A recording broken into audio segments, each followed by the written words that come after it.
صل على سيدنا محمد وعلى اله وصحبه وسلم. الكابتن القمر ده جالنا النهارده كابتن حدوته مصر. لا حدوته مصر اللي هو بتاع الفيديوهات واليوتيوب. انا هما كل المشاهدين عارفين انني على نياتي. ده دخل لي يا جماعه وعمل معايا مقلب، وفكرت ان هو جاي يشتري فسيخ من عندي، بس هو مقلب وطلع جميل. والمقلب ده هتشوفوه على صفحته على القناه بتاعته. القناه هو اسمه حدوته مصر.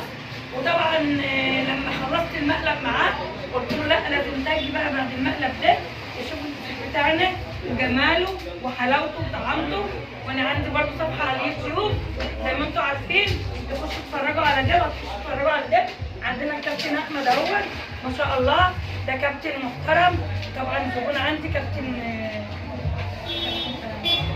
احمد علي. ايوه ده كابتن ده كابتن جيم تقريبا، بس بيجي عندي على طول وزبون عندي ومقيم عندي وما شاء الله عليه. ربنا يحميه ما شاء الله، عضلات حلوه ما شاء الله، ربنا يحميه يا رب. ومعانا برضو كابتن مجدي.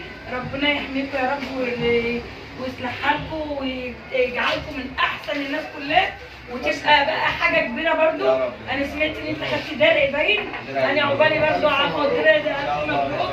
ايوه انا عايزه اخد درع كده ان شاء الله. صدقني هاخد الدرع بتاعك. يعني انت محاول تديني الدرع عشان برضه انا زعلانه على الدرع، يعني انا بعمل فيديوهات وفي الاخر ما خدتش درع. هو ساعدوها يا جماعه، ساعدوها عشان الدرع. ساعدوني يا جماعه، الراجل ده خد الدرع. اشمعنى ايه يعني؟ الدرع برضه. ده بقى اشتركوا في القناه بتاعتنا. على فكره زي العسل. انا ما طلعتش فيديوهات من زمان لان انا اسناني شقيلاء وبزرع سنان وما بطلعش في الفيديوهات، بس طلعت عشان خاطر الحبيب ده. عن ثقه في الدرع بتاعك. انت بقى يا حبيبي قول لي بقى يا ودي حدوته يا عسل انت. قول لي بقى انت هتقول لهم ايه؟ كل الفسيخ يا جماعه اشتركوا في القناه يا جماعه بتاعت حاجه سخان البحار ومحر.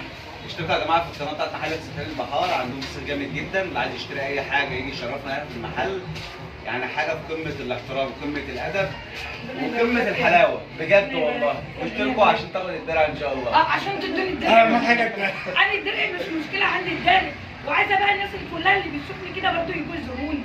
ايوه يعني الناس اللي هي الناس اللي بتوع يلا يا جماعه والله من غير اي فلوس هحط لكم فسيخ. احلى واجب. هعمل لكم فسيخ جميل كده، حاجه كده بتخل دهان. تعالى يا ابني كده هات الفسيخ وجماله.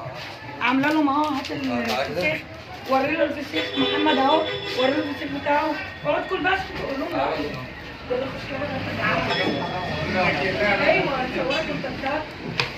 طبعا هو اول ما صوره هو بياكل يا جماعه ويقول لنا رايك في الفسيخ.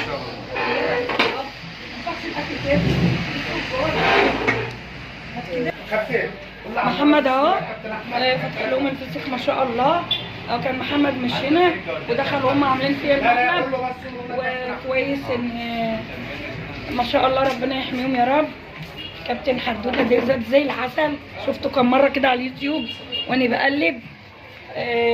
واخد مشاهدات عاليه، ربنا يحميه وعقبالي يا رب اما اخد الدرع. شايفين الفسيخ وجماله وحلاوته وطعامته. ما تاكل يا ابني. على فكره ان الناس عارفه انني كده يعني بالبركه ماشيه بركه، يعني حتى القناه بتاعتي دي بركه، يعني انا لا اعرف فيها حاجه ولا اعرف فيها اي حاجه، بس انا عملت قناه وخلاص وبحط عليه. ربنا يكرمك ان شاء الله. يعني ما اعرفش فيه يعني. فاحنا جبنا لهم بقى بياكلوا بطاطس الشيبس. يلا كل بقى يا حبيبي. لسه يا حبيبي جونتيات والكابتن جوندي. حاضر هطلع عندك الجوندات في الدرج ده. خد كده. عندك جوانزات تحت الهدايا. اجيب لك دلوقتي وخدي مشهد بعد ما نخلص اكل.